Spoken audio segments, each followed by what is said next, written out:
This is a trick I learned from America's Test Kitchen, where you roll up the foil into a ball, you unfoil it, and then you wrap your cookie sheet in it, and it will keep your house from getting smoky. Now I'm going to use my YouTube magic.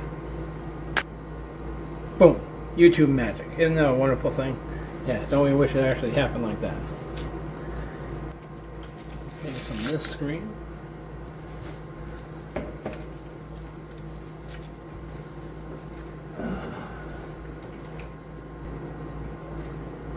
Now, these things just came out. They are extremely hot. And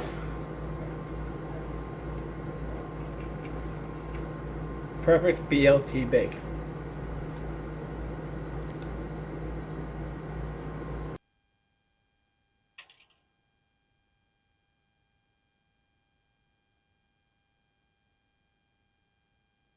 Oh, yeah. Thank you for joining me on What the Fork Is He Cooking? This is how to make bacon, or at least how I make bacon. I want to thank you very much for staying till the end of the video.